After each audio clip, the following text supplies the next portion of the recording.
please remember to leave a like, a comment, share the video about, and if you haven't already, subscribe. Thank you.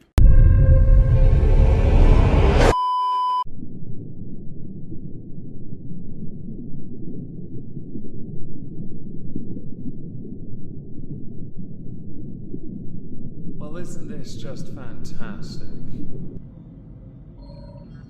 Hello everyone, welcome to another edition of Where Are They Now? Kind of. Today we are going to be taking a look at the year of 2024 for Jojo Siwa. Now, interestingly, I've never done a fully dedicated video on Jojo. I have featured Jojo within the exhibition of Stupid People, 5 times in fact. 4 this year, once on the 96th episode. That's a while ago.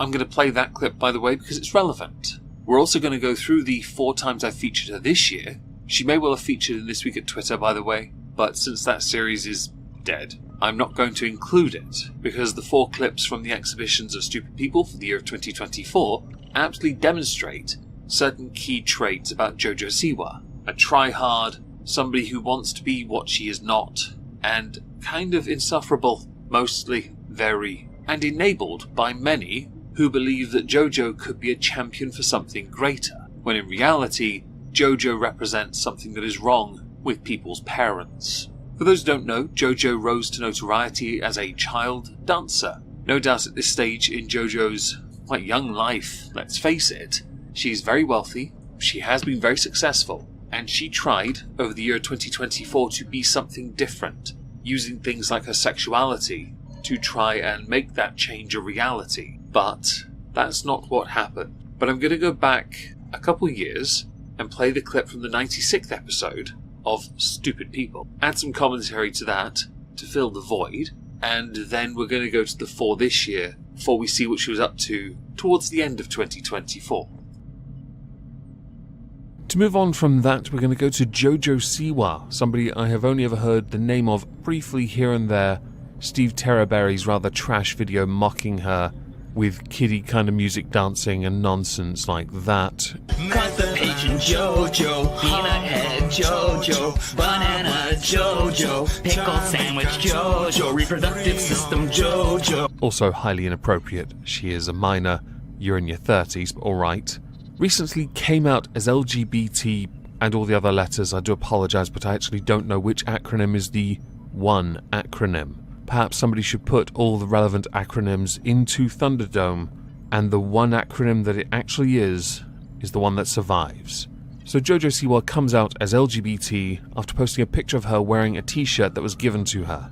Great. Fantastic. Of course, I myself care about the status and sexuality of a 17-year-old. If you're not looking at the screen and cannot see the sarcasm sign, don't worry. I was being sarcastic. I really don't care. Not long after coming out, though, she was swatted, which I'll be honest is quite poorly timed, because many will undoubtedly point out this then can look like an attack on the LGBT community. However, I think it's more likely it's just a troll who is incredibly bored because this Corona-chan lockdown nonsense is doing everyone's head in. But it is also a dick move and you should never do it. Which is also the other point I want to latch onto. You should not swat. You should not dox. You should not do anything like that. It's against the law. There is a lawyer on YouTube called Emily D. Baker. Now, she did an hour and 39-minute live stream talking about this. My view, for the sake of it, is very much in alignment with what she thinks from a legal stance. And I also think it's an incredibly dick move to swat a 17-year-old. At the point of the swatting, which was over 200 episodes ago, Jojo was still seen as a cookie-cutter type. A few years later, she had changed visually enough to really embrace parts of who she is, because she spent years exploring this and she's been talking about it on podcasts and on TV shows. Some of it is disgusting, but that's what you do. You explore yourself. There's a colonoscopy joke in here somewhere.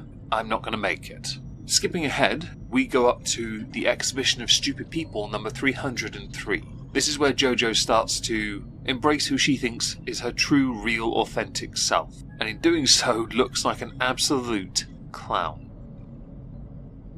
Jojo Siwa. Jojo Siwa is performing live-ish, and these performances have been getting a fair amount of attention. A fair amount of that, most of, if not all of it, is criticism, because Barely B-Tech Miley Cyrus ripoff has been trying to stand out as some kind of innovative trailblazer, but actually is just reinventing the 90s that got mocked to high hell by Nickel Crack with the song Rockstar. If you mime, I had to learn about what a Jojo Siwa was since they came out and threw their lot in behind that of Miranda Sings or Colleen Ballinger. Because they took Colleen's side, I took notice of who they are. Then they ripped off someone else's song, but didn't at the same time. It's totally unique, and even the singer of the original song said they didn't really mind it. But their version did better than Jojo's. Jojo, though, has a rather high-end dance routine to go with the song, an image that she had to pay for because the label really thought this was a bad idea. They were right, it is a bad idea, especially when you then go through a multitude of interviews explaining how special and unique you are as a person, when you couldn't look more cookie-cutter tomboy Jimmy Neutron ripoff if you tried. The reason for my disdain is because of the miming. Recently, a few of the performances showed, and I can play them on the screen without the audio, Jojo is not singing while there is audio playing. Now, I've had some say to me, yes, but the dance routine is quite high energy. My view on it is, if you can't do both, don't do them then. Focus on the singing and have your dance team do the rest, and jump in when you can jump in. The funny thing is, I saw a clip of Jojo drinking a lot of Tito's vodka, or a bottle of Tito's vodka, which could just be water inside, although based on it being Tito's, it may as well be water, to then, as they stood up, their voice actually came through the microphone, and then the microphone got cut, so that the actual voice of a young boy didn't come through the microphone.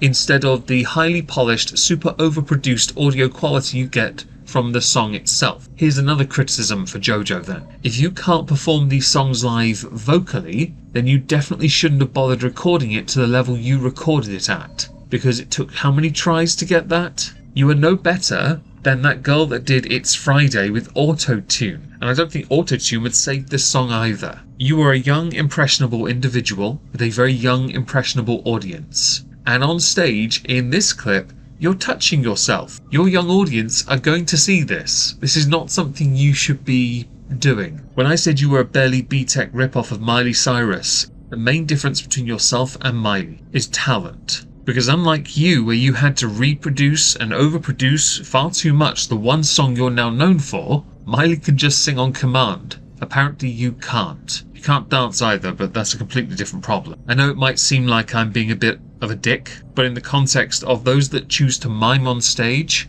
I'm going to be, because I love live music. If I pay to watch someone do that, I'm going to get a refund directly from that person. You are not above this. If you are unable to perform your song live, for whatever reason you'd like to insert here that is actually an excuse, chances are I have instead not gone to see a live show, I've gone to watch an aerobics class. In your case, a pointlessly over-sexualized one. I earlier stated Nickelback mocked this kind of music years ago. I'll even read the lyric. I'm going to sing those songs that offend the censors, so in her case, label. Gonna pop my pills from a Pez dispenser, in this case a bottle of Tito's, get washed up singers writing all my songs, or steal them from others, lip sync them every night so I don't get them wrong. Chad Kroger was right. Recently on her TikTok, Jojo Siwa spoke about Poland and her Polish roots, which makes perfect sense. Plain face, blonde hair. No offense if you're Polish, but there's a bit of a trend here. Now, many in the comments upon this announcement rolled their eyes in, well, the comments to that TikTok actually, and she continued to post cringy little dance routines in Poland. In the video announcing this though, she made a few statements about the Eurovision Song Contest. And for the sake of Poland, who have actually responded since, it would be wise they do not indulge this, considering how the online response has been to this unique superstar. So what has Jojo said? Funny enough, I actually happen to be Polish, and somebody asked if I was going to do it on Eurovision because it was going viral in Poland, and then someone was like, are you going to do this on Eurovision? And I initially jokingly replied to the comment saying yes, but now it's actually become a real conversation, and Eurovision's into it. We're talking with the people in Poland, because each country essentially decides who goes to Eurovision to represent that country. That's right. She would be willing, because she's going to Poland anyway, to have the conversations and represent, if requested, represent Poland at the Eurovision Song Contest. Now, this isn't totally out of the realm of possibility. In the past, Celine Dion represented Switzerland. Flo Rida represented San Marino. This isn't totally unusual. However, typically now, we have acts that are explicitly of that nationality. Celine Dion is Canadian, and Flo Rida is not from San Marino. But then we also allow Israel and Australia to compete, so it's not really Eurovision.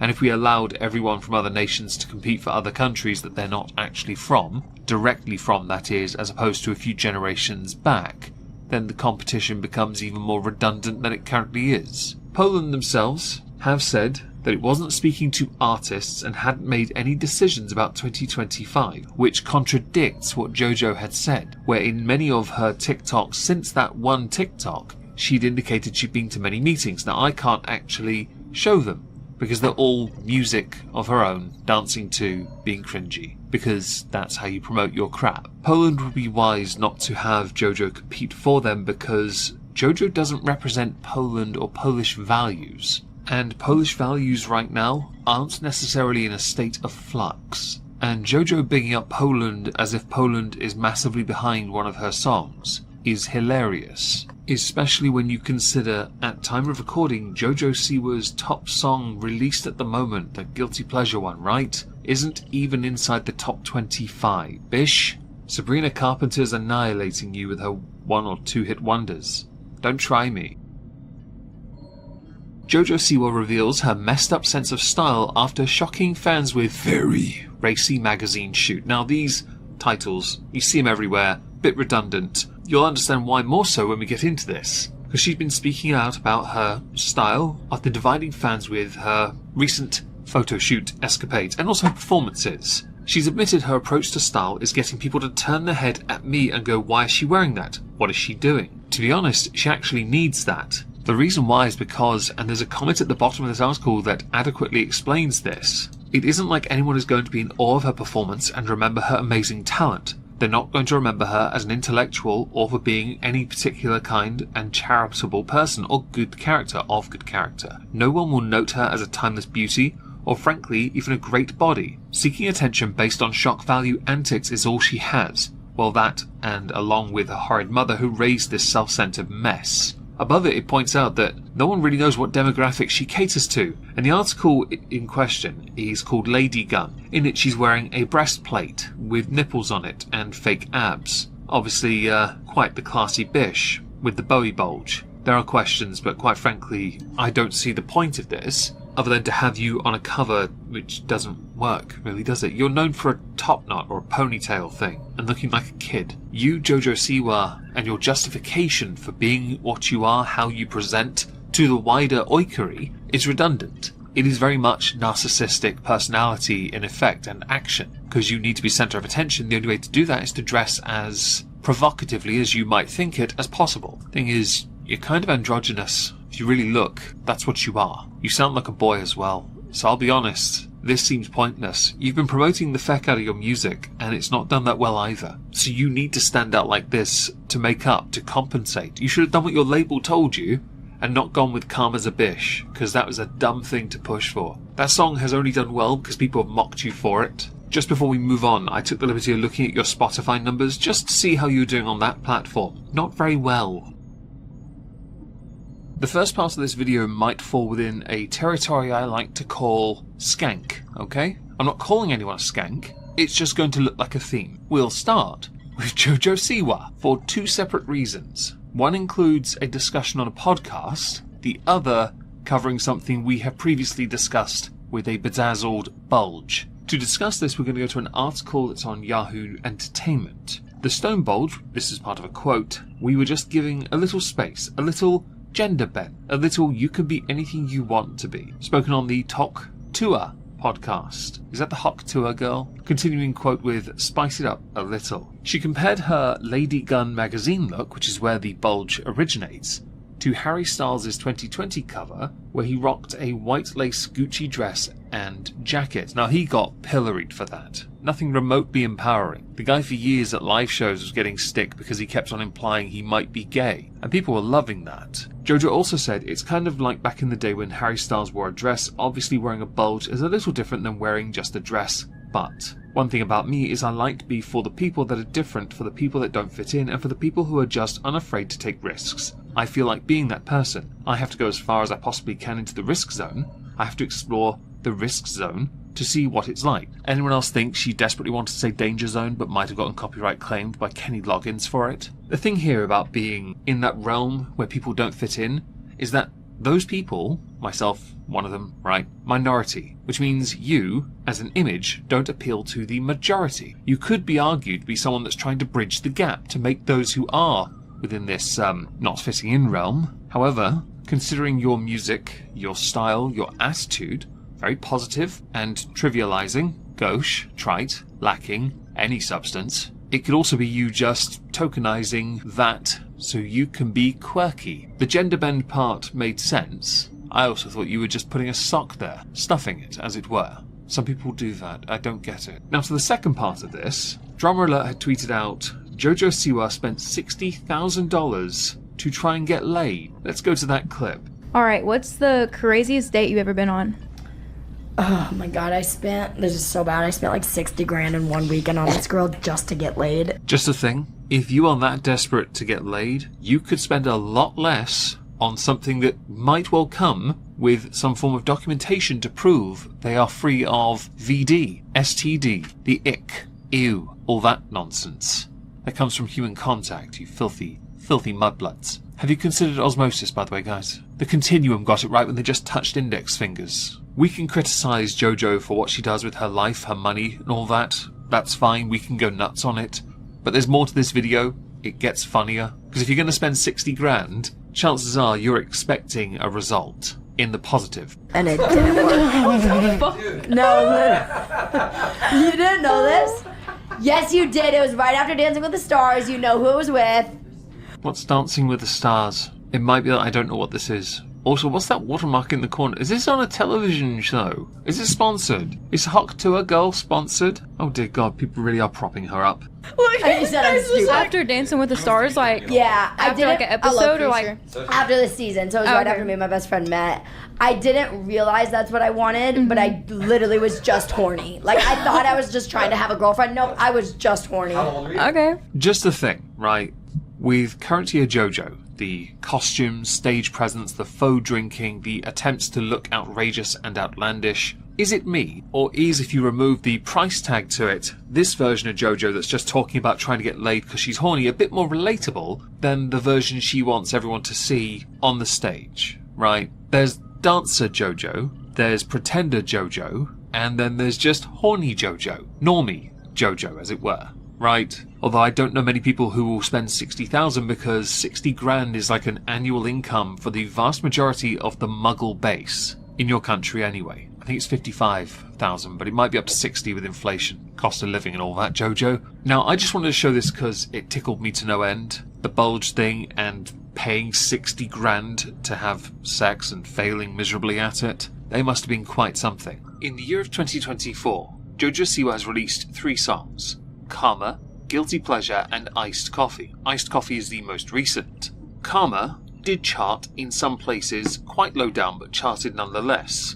Guilty Pleasure did not, nor did Iced Coffee. But she has been, on TikTok especially, where she gets millions of views per upload. She has been promoting the living feck out of these songs. She's even been rating them in her content to say where she thinks they sit.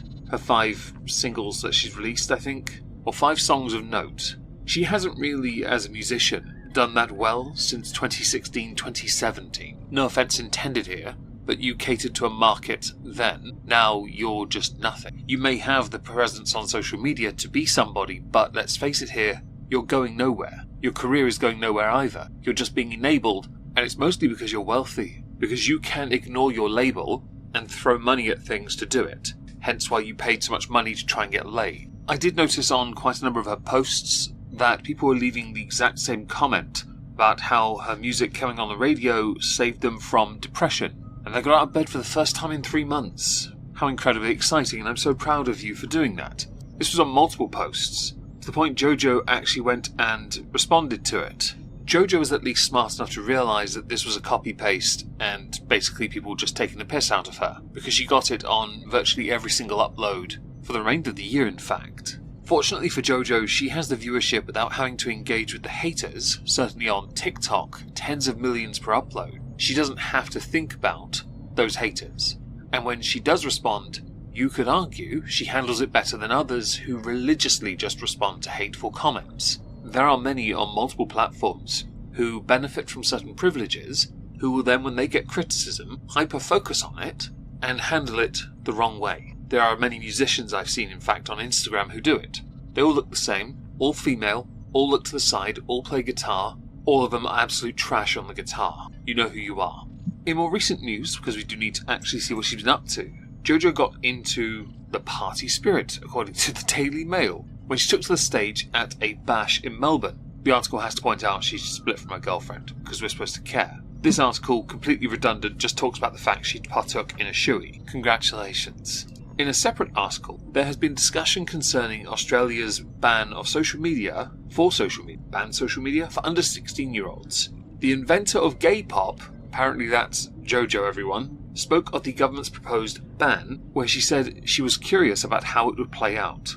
I think this is a really interesting model that we are going to be able to look at, and that the success of the bill should be judged on whether banning social media would actually make people happy. I don't care if it makes people happy, although I do like this idea of making social media a more adult affair. Yes, children should be seen and not heard, although when it comes to the internet, they should neither be seen nor heard. The internet's for grown-ups, everyone. Have you got a license for it? Is this sarcasm enough for you? Do you understand? I don't care. The nanny state enthusiasm is everywhere, and I hate it.